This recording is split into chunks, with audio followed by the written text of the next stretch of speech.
Bismillahirrahmanirrahim. Assalamualaikum warahmatullahi wabarakatuh.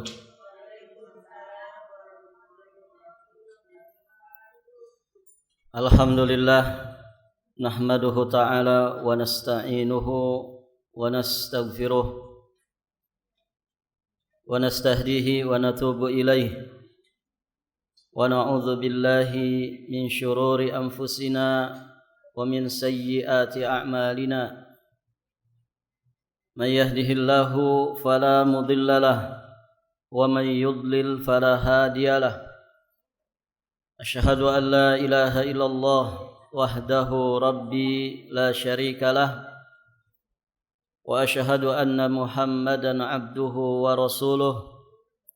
Qala Allah ta'ala fi kitabihil karim, يا أيها الذين آمنوا اتقوا الله حق تقاته ولا تموتن إلا وأنتم مسلمون. أما بعد، اللهم علمنا ما ينفعنا وانفعنا بما علمتنا وزدنا علما.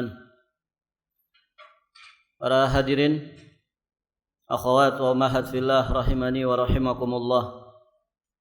Alhamdulillah, pada kesempatan ini insyaallah kita akan melanjutkan pembahasan syarah Thalathat al-Usul karya Syekhul Islam Al-Mujaddid Al-Imam Muhammad At-Tamimi An-Najdi Al-Hambali rahimahullahu ta'ala rahmatan wasi'ah. Pada pembahasan yang lalu kita sudah membahas penjelasan tentang basmalah, kemudian i'lam rahimakallah. Berikutnya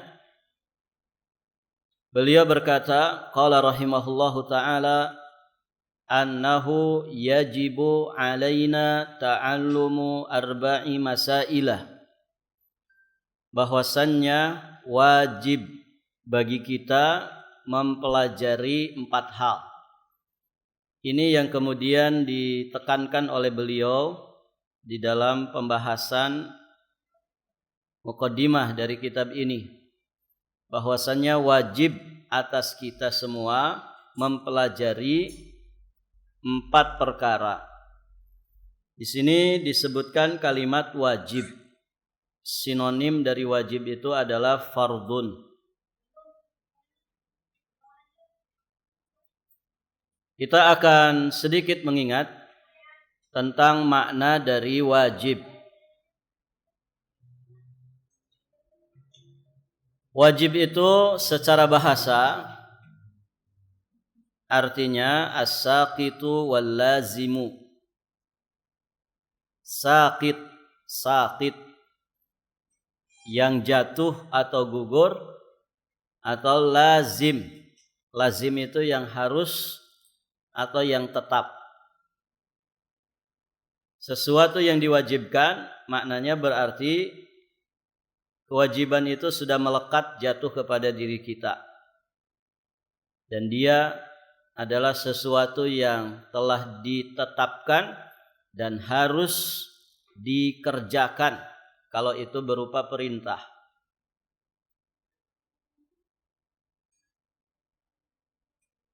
Makna bahasa dari wajib ini bisa kita lihat di firman Allah Subhanahu wa taala surat Al-Hajj ayat 36. Allah Subhanahu wa taala berfirman, "Wal budna ja'alnaha lakum min sya'airillah lakum fiha khairun fadhkuru smallahi 'alaiha shawaffa fa idza wajabat." Nah, di sini syahidnya. Fa idza wajabat junubuha fakulu minha wa at'imul qani'a wal mu'tar. Dan telah kami jadikan untuk kamu unta-unta itu sebagian dari syiar Allah. Kamu memperoleh kebaikan yang banyak padanya. Maka sebutlah olehmu nama Allah ketika kamu akan menyembelihnya dalam keadaan berdiri dan telah terikat. Ini namanya penyembelihan onta, disebut nahar. Nah, kalimat berikutnya di sini poin kita dan fokus kita sedang membahas wajib secara bahasa. Kata Allah, fa idza wajabat junubuha. Fa idza wajabat, kemudian apabila telah jatuh si unta itu. Apabila telah roboh si unta itu. Maksudnya ketika sudah dinahar, disembelih, maka unta itu akan roboh, mati. Allah mengungkapkan kalimat jatuh, kalimat roboh atau gugur itu dengan kalimat wajabat. Makanya para mufassir mengatakan wajabat ay saqatat, yakni jatuh, roboh, gugur. Nah, itu ungkapannya dengan kalimat wajaba. Dalam bahasa kita disebut wajib.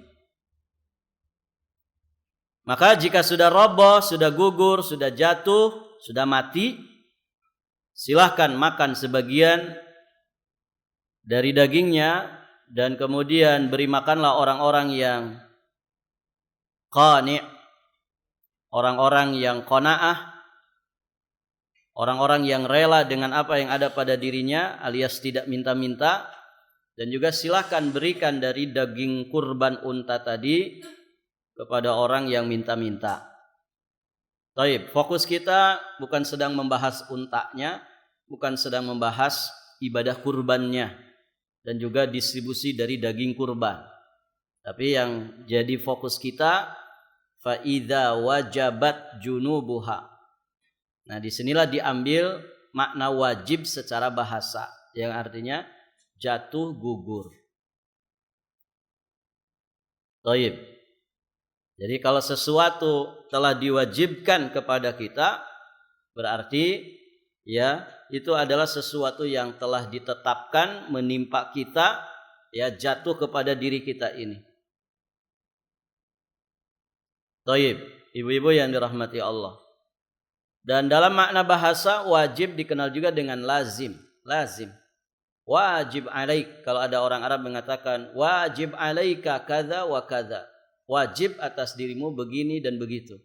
Maka yang dimaksud wajib di situ secara bahasa lazim, ay lazim alaik, harus bagimu atau harus atas dirimu. Nah, itu wajib.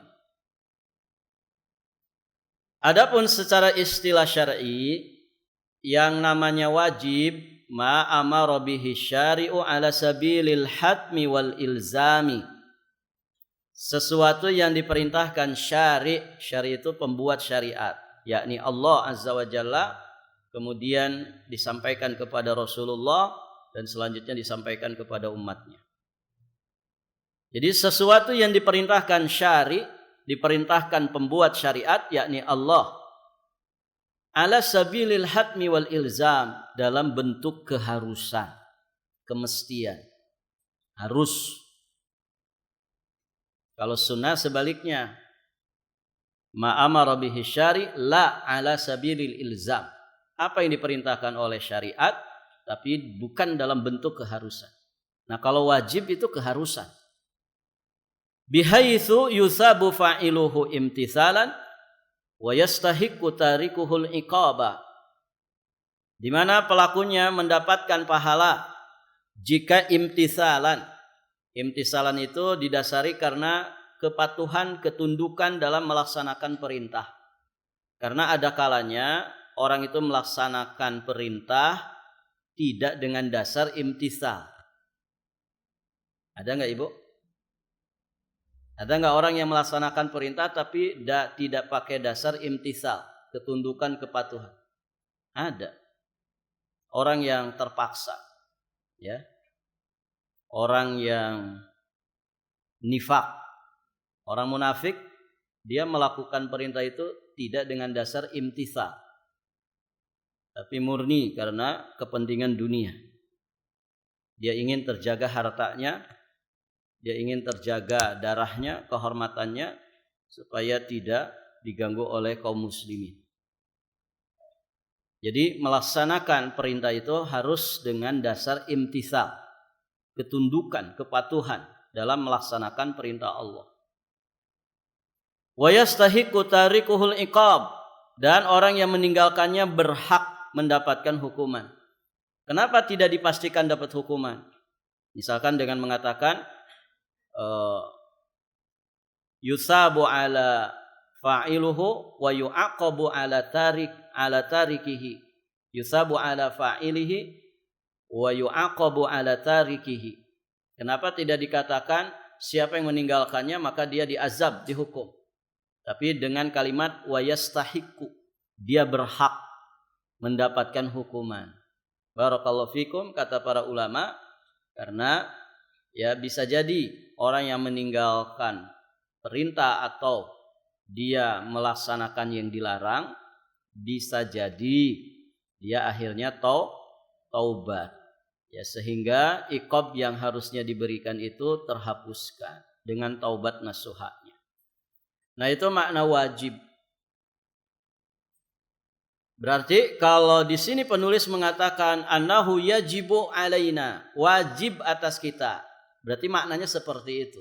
Lazim, sakit. Ini satu keharusan yang diperintahkan syariat yang kalau kita mengerjakannya berpahala besar, ya. Kalau kita meninggalkannya bisa mendapatkan hukuman. Jadi ini bukan sembarangan ilmu. Kewajiban di sini, ibu-ibu yang dirahmati Allah, kewajiban besar yang jika orang meninggalkannya maka dia berdosa dengan itu. Barakallahu fiikum. Bisa dipahami ya makna wajib.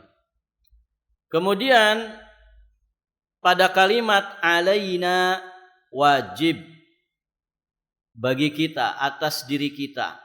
Alaina di sini ibu-ibu yang dirahmati Allah menunjukkan bahwa mempelajari 4 perkara yang akan beliau sampaikan di sini tidak hanya berlaku bagi para penuntut ilmu saja, namun bagi seluruh mukallaf dari bangsa jin dan juga manusia. Wajib belajar tentang 4 perkara ini. Kenapa? Karena ini amal-amal besar. Ini adalah ibadah-ibadah yang mulia. Ya, sedangkan seluruh mukallaf dari bangsa jin dan manusia wajib beribadah kepada Allah. Di surat Az-Zariyat ayat 56 Allah berfirman, "Wa ma khalaqtul jinna wal insa illa liya'budun." Dan tidaklah aku ciptakan jin dan manusia melainkan supaya mereka beribadah kepadaku. Jadi kewajiban mempelajari 4 perkara ini bukan bagi kita saja, para penuntut ilmu, semua wajib. Mukallaf dari bangsa jin dan juga manusia wajib belajar tentang 4 perkara ini. Kemudian pada kalimat ta'allumu arba'i masail, mempelajari 4 perkara. Ada beberapa faidah yang bisa kita ambil di sini. Pertama, ibu-ibu yang dirahmati Allah, bagusnya uslub atau metode pembelajaran penulis risalah ini, muallif. Apa itu? Menyampaikan sesuatu secara garis besar terlebih dahulu, kemudian merincikannya. Ini metode pembelajaran yang sangat baik. Jadi kalau mau menyampaikan sesuatu yang ada rincian, sampaikan dulu ya secara garis besarnya. Thayyib. Metode ini jadi menyampaikan sesuatu secara mujmal untuk kemudian ditafsil, menyampaikan sesuatu secara garis besar terlebih dahulu kemudian dirincikan.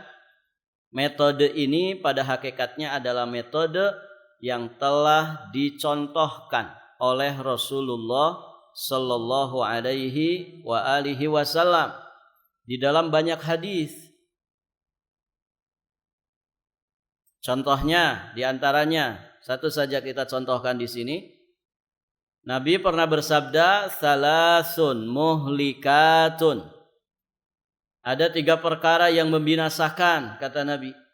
Nabi menyebutkan secara garis besarnya dulu 3 perkara. Baru setelah itu dirincikan. Syuhun muta'un, wa hawan muttaba'un, wa ijabul mar'i binafsih.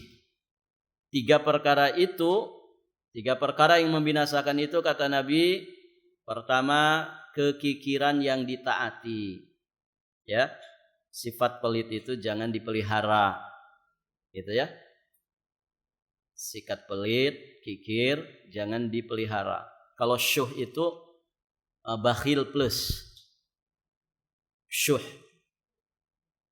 Jadi orang yang sangat-sangat bakhil itu namanya syuh. Bahkan gambarannya kata para ulama, syuh itu saking bakhilnya itu orang, dia pelit untuk sesuatu yang milik orang lain. Suaminya mau Jumatan, gitu ya, diperiksa dulu sakuknya sama suami, sama istrinya. Tar dulu mas, ya. Dikaradah semuanya, ya. Kayak orang mau masuk ruangan, diperiksa sama CCTV, apa namanya, sama security itu. Ya, dari mulai pecinya yang hitam tuh dibuka dulu, takut nyelipkan sesuatu, gitu ya. Baru kemudian saku bajunya, semua dikaradah, semua diperiksa. Pas nemu ada uang, warnanya merah. Buat apa ini mas? Ini buat infak Jumat, kegedean. Ini aja nih, dikasih 1 lembar warna abu-abu. Itu jatuhnya terlalu banyak, 98.000 jatuhnya, ya. Jadi 2.000 perak. Loh ini uang suami, ya. Apa urusannya dengan istri? Gitu ya. Seharusnya istri nambahin, mas nitip infak nih. Kalau kamu 1 nih, saya 9 lembar, gitu ya. Jadi genap kan 1 juta, begitu. Ngisi infak tuh segitu, jangan 1 lembar, 9. Nih biar genap 10. Begitu. Nah, harusnya begitu. Istri yang solehah. Ya, mudah-mudahan ibu-ibu di sini begitu. Ya. Jadi meriksa kantong suami itu untuk nambahin. Gitu ya. Ya, uang tambahannya itu juga dari suami sebetulnya. Baik. Ibu-ibu yang dirahmati Allah. Nah itu syuh namanya. Syuh. Dia pelit dengan sesuatu yang pada hakikatnya milik orang. Ini apa urusannya? Ada temannya mau nyumbang. Gak usah gede-gede. Ya. Loh apa urusannya? Ini loh uang-uang saya. Gak usah gede-gede, segitu aja. Cukup sudah. Ini orang mau infak, mau sedekah dengan jumlah yang sudah dia inginkan. Kok ada temannya kemudian menghalang-halangi, nggak usah gede-gede, ya, mending sebagian buat nanti kita makan bareng aja, minta ditraktir, gitu. Nah ini syuh namanya ibu. Jadi dia bukan hanya pelit untuk dirinya, tapi bahkan pelit untuk sesuatu yang milik orang lain. Apa ada orang model begitu bu? Ada, makanya disebutkan oleh para ulama. Baik. Ibu-ibu yang dirahmati Allah. Nah ini tidak boleh syuhun muta'. Kemudian hawan muttaba', nafsu yang diikuti. Hawa nafsu jangan diikuti tapi dikendalikan. Ya kalau diikuti biasanya dia menyeret kita kepada keburukan. Terakhir, ijabul mar'i binafsi. Ujubnya seseorang terhadap dirinya. Ujub itu kesombongan di dalam hati. Siapa dulu saya? Tapi hatinya yang ngomong begitu. Belum tahu dia. Nah, itu ujub. Ujub di dalam sombong di dalam hati itu namanya ujub. 3-tiganya itu muhlikat. 3 keburukan ini semuanya muhlikat, membinasakan. Nah, poinnya terkait dengan pembahasan kita, Nabi di sini menyebutkan sesuatu secara garis besar dulu untuk kemudian dirincikan oleh Nabi. Di hadis yang lain juga banyak. Ijtanibu ya sab'al mubiqat. Jauhi oleh kalian 7 perkara yang membinasakan. Kemudian Nabi rincikan 7 perkara itu. Nabi juga pernah bersabda salasun man kunna fihi wajada bihinna halawatal iman. 3 perkara. Siapa yang memiliki 3 perkara ini pada dirinya, ya, maka dia akan mendapatkan manisnya iman. Dan banyak lagi contoh-contoh dari Nabi Shallallahu Alaihi Wasallam, ya, hadis-hadis seperti itu. Jadi metode menyampaikan sesuatu dengan secara garis besar terlebih dahulu untuk kemudian dirincikan, ini metodenya Rasulullah Shallallahu Alaihi Wasallam. Dan di sini menunjukkan, ya, bagaimana manhajnya muallif, tidak hanya dari sisi pembahasan, bahkan pemilihan gaya pembahasan yang beliau cantumkan di dalam kitabnya, di dalam risalahnya ini, ternyata juga berkesesuaian dengan apa yang telah dicontohkan oleh Nabi Shallallahu Alaihi Wasallam. Kemudian pelajaran berikutnya, metode seperti ini dalam pengajaran itu sangat bermanfaat untuk menuntut dan menarik perhatian. Anak-anak, ya, yang membatalkan wudhu ada berapa? Nah, pasti yang pertama dihafal apanya dulu, Bu? Poinnya dulu, garis besarnya dulu. 10, Ustazah. Pinter, misalkan ini ya. Nanti setelah itu ditanya rinciannya. Nah, yang penting paham dulu garis besarnya. Ya, rincian itu ya belakangan dulu. Nah, itu akan memunculkan daya tarik, melahirkan daya tarik, ya, bagi siapa saja yang mendengarnya atau yang sedang mempelajarinya. Kemudian juga akan mengundang rasa penasaran terhadap pelajaran yang akan disampaikan. Barakallahu fikum. Nah, itu ibu-ibu yang dirahmati Allah. Berikutnya beliau mulai merincikan di sini. Al-ula, yang pertama, al-ilmu. Yang pertama yang wajib kita pelajari itu adalah ilmu. Ilmu yang dimaksudkan oleh beliau di sini, wa huwa ma'rifatullahi wa ma'rifatu nabiyhi wa ma'rifatu dinil islami bil adillati, yakni mengenal Allah, mengenal nabinya, dan mengenal dinul Islam disertai dalil-dalilnya. Baik. Perhatikan ibu-ibu yang dirahmati Allah. Beliau di sini mulai merincikan. Yang pertama adalah ilmu. Ini yang wajib dipelajari. Ilmu apa ini? Ilmu yang dimaksud di sini adalah ilmu khusus. yakni ilmu tentang 3 makrifat. Ma'rifatullah, ma'rifatul Rasul, ma'rifatud dinil Islam bil adillah. Dan ternyata 3 ilmu ini adalah ilmu yang paling tinggi, ilmu yang paling mulia secara mutlak dari seluruh jenis ilmu. Ibu, kalau ibu berilmu tentang 3 makrifat ini, insya Allah itu adalah modal untuk kita bisa selamat dunia akhirat. Ibu, kita sudah bahas di pembahasan-pembahasan awal bahwa salah satu tujuan utama mempelajari risalah ini adalah dalam rangka mempersiapkan diri untuk menghadapi fitnah kubur, ujian yang akan diberikan kepada kita di alam kubur. Karena di alam kubur berdasarkan hadis Barra bin Azib, manusia akan ditanya tentang 3 hal. Man rabbuka, wa man nabiyuka, wa ma dinuka. Siapa Tuhanmu, siapa nabimu, dan apa agamamu? Ini kalau dijawab sekarang, Bu, enak sekali. Ya. Kalau dijawabnya sekarang, ya, semua insya Allah pasti selamat. Orang kafir aja, mudah banget itu. Tinggal jawab saja Allah, Rasul, dan Islam. Gitu kan?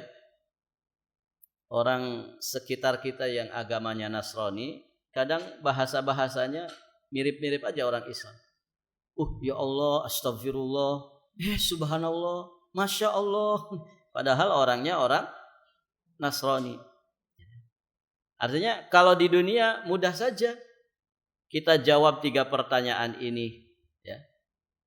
Tapi kan yang akan ditanyakan, ya, waktu ditanyakannya 3 pertanyaan ini adalah saat kita berada di alam barzah.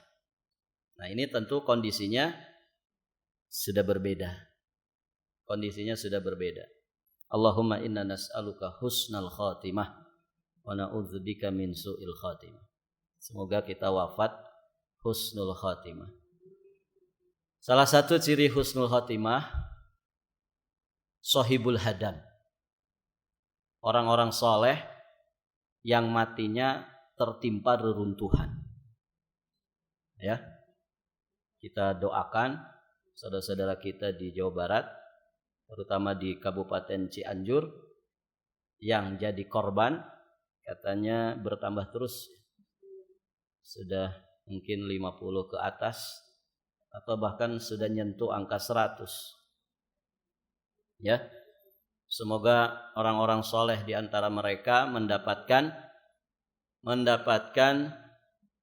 kematian syahid. Ya. Karena di antara ciri orang itu mendapatkan syahadah adalah sahibul hadam, orang-orang yang meninggalnya tertimpa reruntuhan. Tentu ini tanda husnul khatimah. Bagi siapa, Bu? Bagi orang beriman, bagi orang yang soleh. Kalau orang sedang pesta narkoba di dalam rumah, terjadi gempa, mati semua, tidak diketahui taubatnya, yaitu su'ul khotimah, walaupun tertimpa reruntuhan. Ya, nanti masing-masing akan dibangkitkan sekadar dengan apa yang ada di hatinya, apa yang nampak pada dirinya dari amalan zahir. Namun itu salah satu tandanya. Orang soleh ketika matinya tertimpa reruntuhan, insya Allah itu syahadah, itu syahid hukum di akhirat. Dan itu insya Allah tanda husnul khatimah. Taib, ibu-ibu yang dirahmati Allah. Jadi ilmu yang dimaksud oleh beliau di sini adalah ilmu yang khusus. Karena ilmu inilah yang kemudian akan menjadi barometer selamat dan tidaknya manusia setelah kematiannya. Ditambah lagi objek atau sasaran dari ilmu ini, Allah dengan kemahamuliaannya, kemudian Rasulullah dengan kedudukannya yang mulia di sisi Allah, kemudian dinul Islam dengan keagungannya sebagai agama samawi, agama yang Allah Subhanahu wa taala turunkan untuk menjadi pedoman kehidupan bagi manusia lahir batinnya dunia akhirat. Maka berlakulah kaidah syaraful ilmi bi syarafil ma'lum. Kemuliaan suatu ilmu sangat bergantung atau mengikuti kepada kemuliaan yang diilmui. Maka ilmu tentang ma'rifatullah, ilmu yang paling mulia. Kenapa? Sekadar dengan kemuliaan, kemahamuliaan Allah Subhanahu wa taala. Ilmu mengenal Rasulullah juga demikian, karena beliau adalah makhluk Allah yang paling mulia.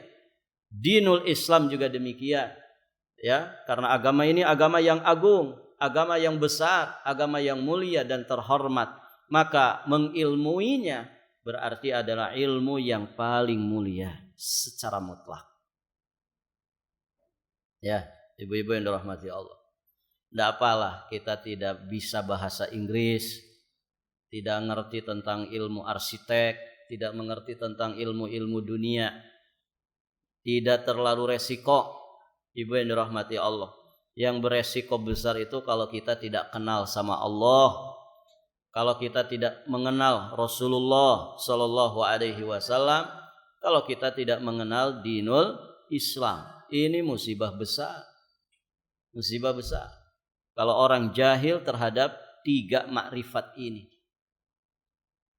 Maka ini adalah ilmu khusus yang wajib kita pelajari dengan sungguh-sungguh. Berikutnya, ibu-ibu yang dirahmati Allah, di sini disebutkan ada ungkapan makrifat. Ma'rifatullah, ma'rifat nabiyyih, ma'rifat dinil Islam. Apa bedanya ilmu dengan makrifat? Apa, Bu? Ya, jawabannya ada di sini. Bismillah. Ibu-ibu kan pegang fotokopiannya ya.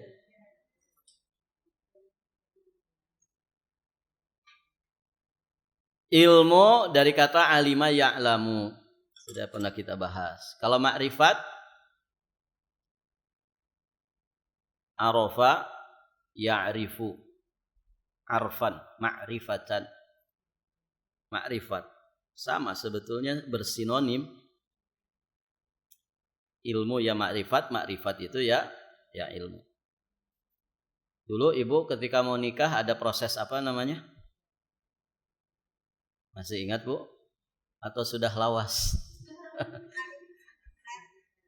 Ada proses apa tuh kalau orang mau nikah?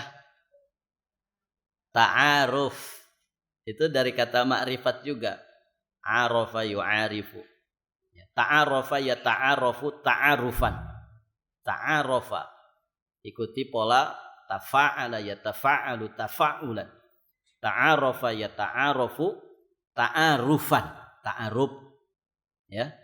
Ta'aruf itu apa? Ibu dulu pakai metode ta'aruf atau tagojul? Karena ada ta'aruf, ada tagozul. Tagojul itu pacaran. Rahasia ya. Itu rahasia, tidak boleh dibongkar. Baik, ibu-ibu yang dirahmati Allah. Apa itu perbedaan ilmu dan makrifat? Makrifat, perhatikan. Makrifat sifatnya lebih umum dibandingkan dengan ilmu. Penggunaan kalimat ilmu biasanya tertuju pada perkara yang tidak didahului oleh kebodohan. Walaupun bisa saja digunakan untuk itu. Tapi ya lebih kepada itu. Jadi ilmu itu biasanya untuk sesuatu yang tidak didahului oleh kebodohan. Dia menerima itu. Walaupun ada orang dikatakan berilmu, awalnya bodoh. Oleh karenanya, kalimat ini digunakan untuk Allah. Kita tahu di antara nama Allah, Allah memiliki nama Al-Alim. Al-Alim itu yang maha mengetahui, yang maha berilmu. Dan Allah tidak menamakan dirinya dengan Al-Arif. Walaupun dua istilah ini pada dasarnya sama. Al-Alim ya Al-Arif. Al-Arif adalah Al-Alim. Namun yang digunakan untuk menamakan dirinya, yang digunakan oleh Allah untuk menamakan dirinya, Allah namakan dengan Al-Alim dan tidak menamakan dirinya dengan Al-Arif. Kenapa demikian? Karena makrifat itu untuk ilmu yang diawali dengan kebodohan. Tentunya kita meyakini bahwa alimnya Allah tidak didahului oleh kebodohan. Jadi Allah itu maha tahu. Jangan dipahami sebelumnya berarti Allah tidak tahu. Kalau kita begitu, Bu. Ya kan? Kita mah tahu sebelumnya tidak tahu. Ya kan? Mana buktinya dulu kita tidak tahu? Ya, kalau kita sudah tahu sebelumnya atau tidak ada bayi lahir bodoh. Pasti bayi lahir semua pinter. Nah itu sudah bukti nyata bahwa kita itu dulunya tidak ngerti apa-apa. Ngomong saja nggak ngerti, gitu kan? Nyebutin nama-nama aja tidak tahu. Itu bayi yang baru lahir. Berarti kalau kemudian di masa beranjak dewasa kok kita jadi serba tahu, taunya kita itu diawali dengan ketidaktahuan. Kalau kemudian di masa dewasa kita punya sedikit ilmu, ilmunya kita itu diawali dengan kebodohan. Karena dulu nggak ngerti apa-apa. Dulu bisa ngaji nggak ibu? Nggak bisa kan? Alif bingkeng aja nggak tahu, ya. Akhirnya belajar di TPA, gitu ya. Dari Iqra 1, dulu mah Iqra. Sebelum Iqra ada lagi tuh yang buram-buram kertasnya. Saya lupa namanya, metode Pakistan apa. Ibu ngalamin lah pasti ya. Saya aja ngalamin. Yang tulisannya bukunya tipis, suka ada gambar masjidnya. Terus modelnya itu bersambung-sambung, a i u babi bu, tapi dieja. Nah itu ibu ngalamin nggak? Nah, saya aja ngalamin. Ya. Dan masya Allah itu yang ngajarinnya itu sekarang jadi apa ya? Adik dari ibu mertua saya. Dulu saya ingat belajar ngaji belum ada listrik, itu pakai cempor. Karena ingat saya yang mecahin cempornya. Suka main-main, akhirnya kadupak, kesenggol, pecah. Nah itu belajarnya begitu. A patah a kasroh i, a domah u, a i u. Ba patah ba kasroh bi, ba domah bu, ba bi bu. Kalau pakai ta,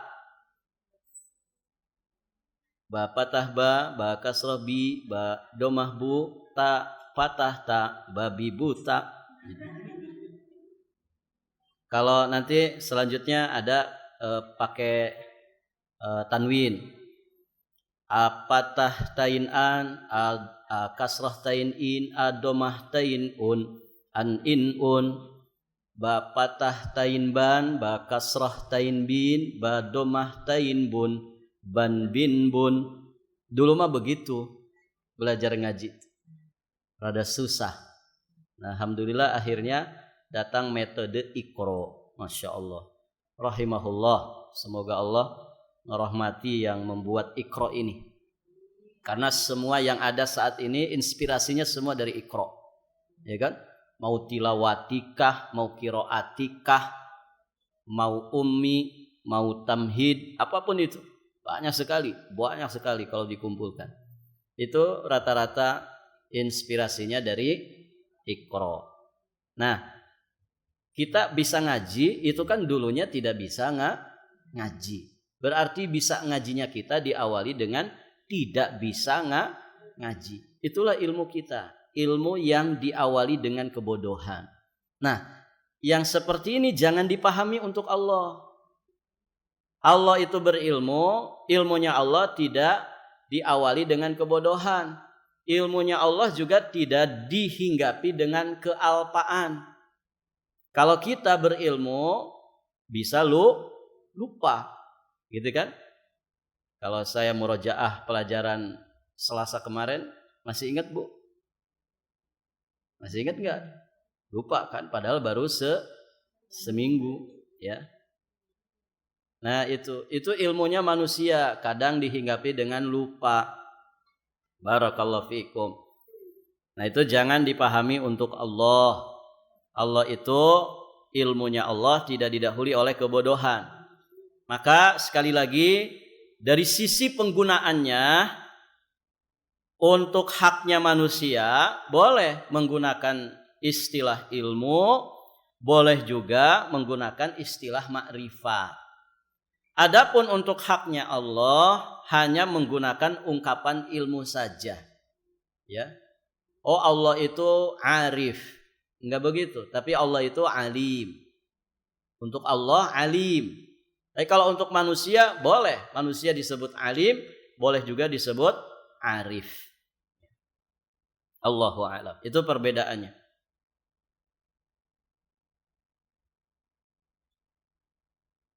Kemudian pelajaran berikutnya kita cantumkan di sini tentang dua jenis makrifat. Makrifat itu kalau dalam terjemah bahasa kita apa artinya? Mengetahui. Makrifat itu mengetahui. Nah, makrifat itu ada dua macam. Pertama, makrifat iqrar. Apa, Bu? Makrifat iqrar. Makrifat iqrar itu dia tahu, tapi taunya itu sekedar pengakuan saja, sekedar tahu saja. Makrifat iqrar ini dimiliki oleh seluruh manusia, baik yang soleh ataupun yang salah, orang beriman ataupun orang kafir, yang jahat ataupun yang baik, yang taat ataupun yang maksiat, semuanya punya kadar makrifat kepada Allah Subhanahu wa ta'ala. Itu yang tadi kita sedikit contohkan. Ya, orang Nasrani kira-kira mengenal enggak Allah? Tahu, tapi sekedar tahu. Gitu ya. Orang Hindu tahu enggak tentang Allah? Tahu. Itu Tuhannya umat Islam, tapi sekedar tahu. Semua orang-orang di luar Islam tahu tentang Allah, tapi sekedar tahu. Ya, sekedar pengakuan saja, ya tahu. Ya, sekedar tahu saja. Dan makrifat jenis ini bukanlah makrifat yang terpuji. Bukan makrifat yang akan menyelamatkan. Kalau sekedar tahu ya semua orang juga tahu. Makanya Allah sebutkan di surat Ali Imran ayat 83. Afa ghaira dinillahi yabghun walahu aslama man fis samawati wal ard tau'an wa karha wa ilaihi yurja'un. Maka apakah mereka mencari agama lain daripada agama Allah, padahal walahu aslama, kepadanyalah semua yang di langit dan di bumi itu berserah diri, berislam. Tapi Islam secara umum, mereka tahu tentang Allah secara umum saja, sekedar tahu. Kepadanya lah berserah diri siapapun yang ada di langit dan di bumi, tau'an wa karha, baik dengan suka maupun terpaksa. Wa ilaihi yurja'un, dan hanya kepada Allah lah mereka itu akan dikembalikan. Ibu, orang-orang kafir itu tunduk enggak kepada Allah?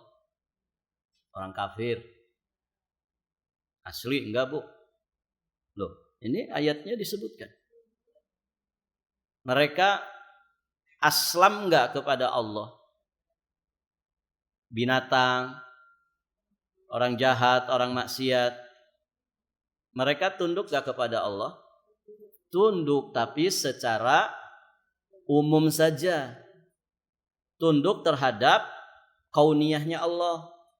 Mereka harus hidup. Bisa enggak mereka saya enggak mau hidup di bumi? Allah tetapkan manusia itu tinggalnya di bumi. Bisa enggak keluar dari ketetapan Allah begitu? Enggak bisa. Saya emang enggak mau makan. Saya emang enggak mau makan. Itu secara kauniyah manusia harus makan. Kalau tidak makan, enggak bisa. Enggak bisa dia keluar dari ketetapan Allah secara kauni ini. Enggak bisa. Artinya apa? Tunduk. Lihat matahari. Matahari tundukkah sama Allah? Tunduk. Secara umum semua makhluk Allah tunduk kepada ketetapan Allah. Namun kan ketetapan Allah itu ada yang kauniyah, ada yang syar'iyah. Secara kauniyah semuanya. Secara umum semuanya mereka berislam. Tapi Islam yang khusus yang diinginkan oleh Allah, nah itu tidak semuanya. Tidak semua orang tunduk kepada ketetapan syariat. Kalau ketetapan kauni tunduk. Mereka hidup, harus menjalani hidup. Konsekuensi orang hidup itu ya harus makan, begitu kan? Harus istirahat, harus menjaga kesehatan. Itu ketundukan semuanya.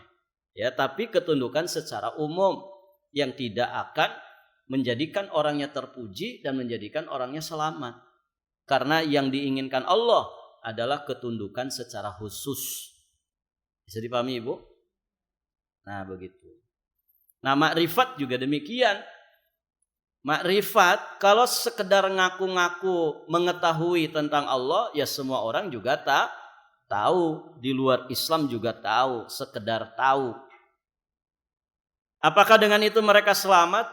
Tidak bisa. Tidak bisa selamat. Buktinya kan orang-orang yang disiksa di alam kubur, ketika mereka ditanya dengan 3 pertanyaan, jawabannya la adri. Ya, di penghujung kalimat mereka mengatakan sami'tun nasa yaqulun. Aku mendengar orang-orang itu mengucapkan kalimat-kalimat itu. Fakultuhu, aku pun pernah mengucapkannya. Tapi kenapa lidah ini begitu keluh untuk kemudian memberikan jawabannya? Nah, yang dikatakan oleh para ulama, inilah orang-orang yang sekedar makrifat ikrar. Taunya itu sekedar tahu, sekedar ngaku-ngaku tahu saja. Nah, itu Ibu. Ya di dunia saja kan nampak. Orang-orang di luar Islam tuh tahu tentang Allah, tapi sekedar tahu. Tahu tentang masjid, tempat ibadahnya orang Islam. Tahu, bahkan mereka tahu tentang siapa panutan, ya, uswah hasanahnya orang-orang Islam. Tahu.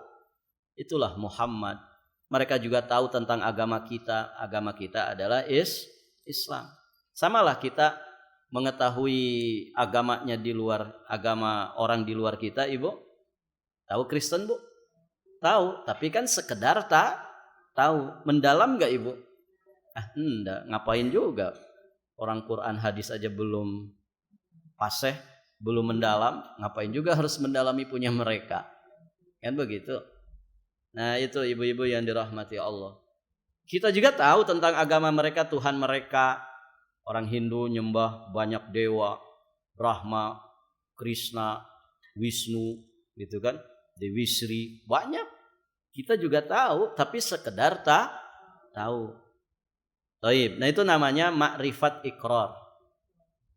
Yang kedua, makrifat yang khusus, makrifat yang sesungguhnya. Apa itu?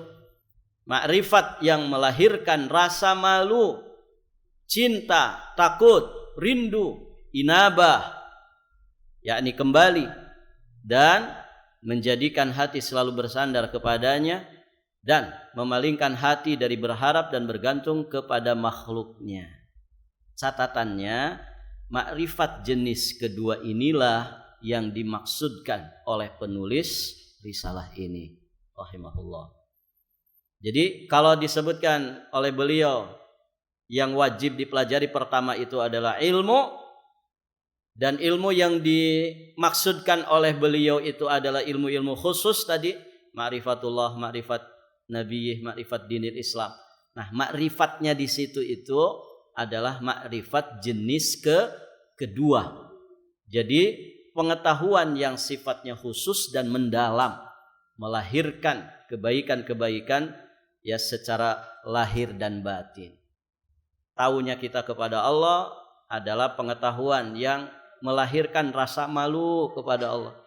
Malu kalau lalai, kalau malas ibadah, muncul rasa malunya kepada Allah. Malu kalau infak sedikit padahal penghasilan gede, begitu. Menghasilkan rasa cinta kepada Allah, ya, cinta kepada apapun yang dicintai Allah, melahirkan rasa takut mau melakukan sesuatu itu berhati-hati, standarnya ketakwaan, tidak gegabah, tidak sembarangan, gitu ya. Tapi ditimbang-timbang dulu oleh syariat, ini boleh apa tidak, gitu. Nah, itu rasa takut yang menjadikan orang hidupnya hati-hati. Ya, maksudnya takut yang ibadah, takut yang pada tempatnya. Kalau takut tidak pada tempatnya bahaya juga. Sebagaimana cinta tidak pada tempatnya berbahaya. Suami orang dicintai, ya. Suami sendiri dibenci. Ah, ini kan cinta yang salah. Takut juga demikian. Ya, takut yang tidak pada tempatnya tidak dibenarkan, gitu ya. Maka takut itu adalah takut yang pada tempatnya. takut yang sesuai dengan bimbingan syariat. Ini ibadah-ibadah hati ini Ibu, nanti akan ada pembahasannya di risalah ini supaya kita tidak salah sasaran. Ya. Terus melahirkan inabah. Inabah itu taubat plus. Inabah. Orang kalau berkualitas taubatnya, mantap taubatnya, itu inabah namanya. Kemudian makrifat yang menjadikan hati selalu bersandar kepada Allah. Makrifat yang menjadikan kita itu berpaling dari berharap dan bergantung kepada makhluk. Orang paling merdeka, orang paling kaya adalah orang yang hanya menggantungkan jiwa raganya kepada Allah dan tidak berharap kepada makhluk. Sakit Ibu kalau banyak berharap kepada makhluk. Berharap itu kepada Allah saja. Bergantung itu kepada Allah. Baik. Jadi makrifat yang dimaksud di sini adalah jenis yang kedua. Berarti kan dalam maknanya, bukan sekedar tahu tentang Allah, bukan sekedar tahu tentang Nabi, bukan sekedar tahu tentang dinul Islam. Baik. Ilmu yang khusus yang beliau sebutkan di sini pertama ma'rifatullah. Di sini kita nukilkan sedikit karena ma'rifatullah itu nanti menjadi inti pembahasan dari risalah ini. Ma'rifatullah, cara makrifat kepada Allah.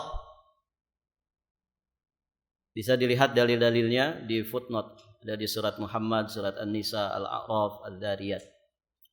Pertama, mempelajari asma dan sifat-sifat Allah dari Al-Quran dan hadis-hadis yang sahih. Jelas. Siapa tidak, dalam istilah bahasa kita Bu, tak kenal maka tak sayang maka tidak cinta, kan begitu.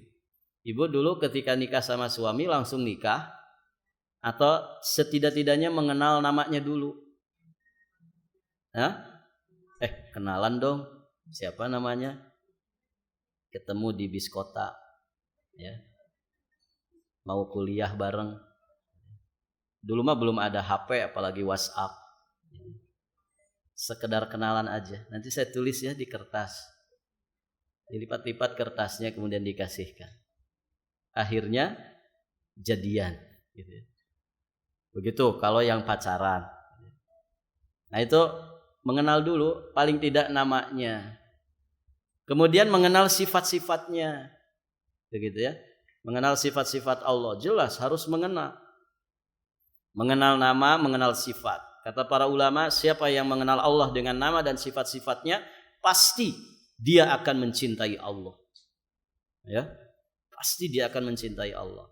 Nah, mengenal asma dan sifat Allah itu harus dari Al-Quran dan dari hadis-hadis sahih. Gak boleh dari sumber sembarangan, gak boleh.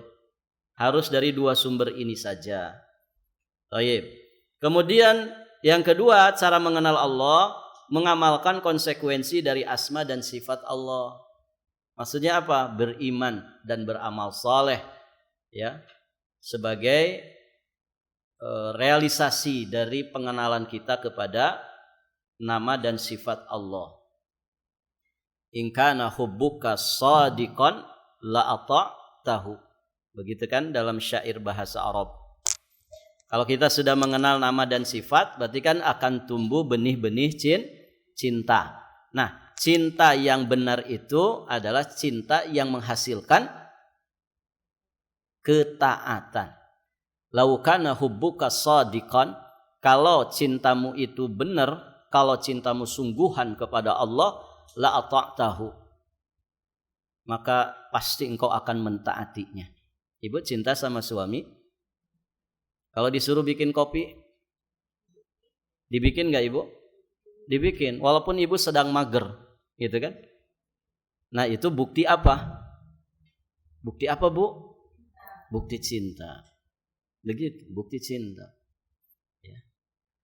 My honey came here, gitu ya. Jam 12 malam, ya, sedang ngegebret turun hujan gede gitu ya. Ibu ngantuk, didatangin gak itu suami? Didatangin gak ibu? Tadi my honey came here ya. Wahai maduku, sayangku kesini ya. Ini penyakit mahku kambuh. Mah, hujan gitu ya. Ibu taati enggak? Ngantuk berat nih jam 12 malam kok. Ibu taati? Enggak. Kalau enggak ibu dilaknat malaikat. Ditaati. Ya walaupun mata cara repel, lengket gitu ya. Masih ngantuk ya. Tapi ini ada tugas dari komandan gitu ya. Ya bismillah saja sebagai bukti cinta. Pertama cinta kepada Allah yang memerintahkan untuk taat kepada suami dalam kebaikan. Kalau suami mau bersedekah, gitu ya. Nah begitu ibu. Jadi bukti cinta sejati itu adalah ketaatan dan ketundukan. Maka bagaimana orang mengaku cinta kepada Allah kalau kemudian bermaksiat kepada Allah? Ya. Baik. Jadi amalkan konsekuensi dari asma dan sifat Allah dengan iman dan amal soleh yang terus kita tingkatkan sehingga kita semakin dekat kepada Allah. Semakin dekat kepada Allah berarti kita akan semakin mengenal Allah Subhanahu wa ta'ala. Ibu punya teman, ada yang dekat, ada yang semi dekat, ada yang rada jauh. Kira-kira mana yang paling kenal? Yang paling ibu kenal? Yang paling dekat. Nah begitu manusia juga, kalau semakin dekat kepada Allah dia akan semakin mengenal Allah. Allah didekati dengan ilmu, dengan iman. Allah didekati dengan amal saleh. Baik. Cara berikutnya untuk ma'rifatullah, mendalami ayat-ayat syar'iyah. Ayat syar'iyah itu wahyu. Baik itu Al-Quran ataupun hadis-hadis yang sahih. Belajar. Karena Islam ini mengajarkan tentang Allah, Islam ini mengajarkan tentang Rasulullah, Islam ini juga mengajarkan tentang dinul Islam, Al-Quran. Al-Quran mengajarkan tentang Allah. Hadis Nabi juga demikian. Dua-duanya disebut wahyu. Mengajarkan juga tentang Rasulullah, mengajarkan juga tentang dinul Islam. Berikutnya, memperhatikan dan merenungkan ayat-ayat kauniyah, alam semesta beserta seluruh makhluk ciptaan Allah yang berada di dalamnya. Ibu, banyak tokoh-tokoh ilmuwan dari orang-orang di luar Islam, kemudian Masya Allah dengan izin dan kudrat Allah, dengan hidayah dan inayah Allah, mereka akhirnya masuk Islam setelah mengkaji, meneliti bertahun-tahun satu atau sekelumit dari ciptaan Allah. Ya, mereka rambutnya sampai botak-botak, meneliti, ya. Ada yang meneliti binatang, ada yang meneliti tumbuhan, ada yang meneliti alam, hutan, laut. Masya Allah, ibu yang dirahmati Allah, sampai akhirnya mereka mendapatkan satu titik kesimpulan bahwa yang seperti ini tidak mungkin ada begitu saja. Begitu ya. Pasti ada zat yang maha kuasa mengatur semua ini. Akhirnya ternyata ketika itu mereka dapatkan ada di dalam dinul Islam, ada di dalam Al-Quran dan Sunnah. Akhirnya dengan itu mereka masuk ke dalam dinul Islam. Mereka jadi mengenal Allah dengan memperhatikan dan merenungkan ayat-ayat kauniyah. Barakallahu fiikum. Dan luar biasa ibu, orang kalau membaca kauniyah itu ada banyak manfaat dan maslahat. Tidak usah jauh-jauh ibu.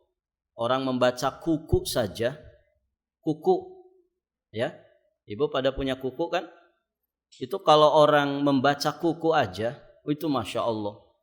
Ada dibikinkan henna, ya, ada kemudian yang akhirnya bikin gunting kuku, ada yang bikin hampelasnya kuku, dibuka itu tempat-tempat kecantikan, apa namanya, pedikur, manikur, ya, yang kur-kur begitu tuh, ya, itu gara-gara membaca kuku.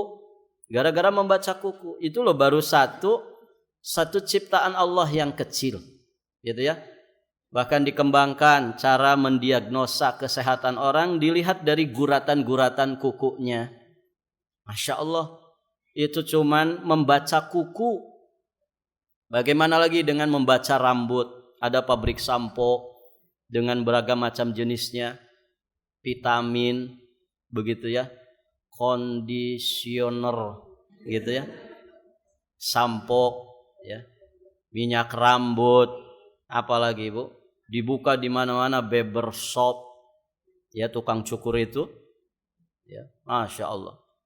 Itu gara-gara membaca rambut, membaca ayat kauniyah rambut, sampai dibuka kursus-kursus salon. Masya Allah, terlalu banyak rinciannya. Gitu ya.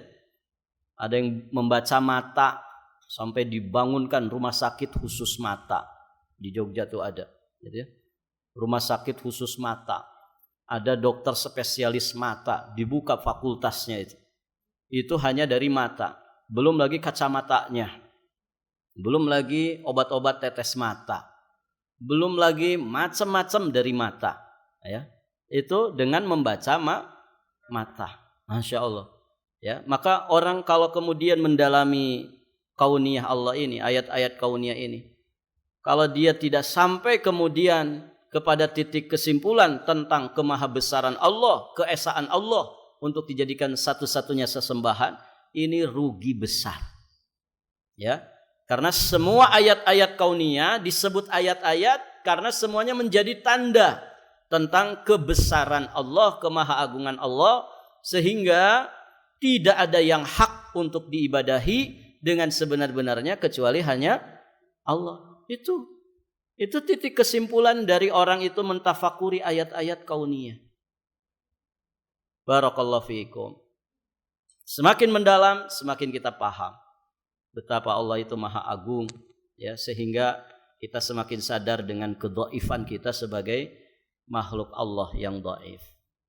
Ibu yang dirahmati Allah, nanti kita lanjutkan di kesempatan berikutnya. Kita nanti akan bahas ma'rifatun nabi, kemudian ma'rifat dinil Islam bil adillah. Saksikan di episode berikutnya. Akhiru da'wana anilhamdulillahi rabbil alamin. Sampai di sini Ibu, semoga berfaedah. Kita cukupkan dan kita tutup dengan doa kafaratul majlis. Subhanakallahumma bihamdik asyhadu an la ilaha illa anta astaghfiruka wa atubu ilaik. Assalamualaikum warahmatullahi wabarakatuh.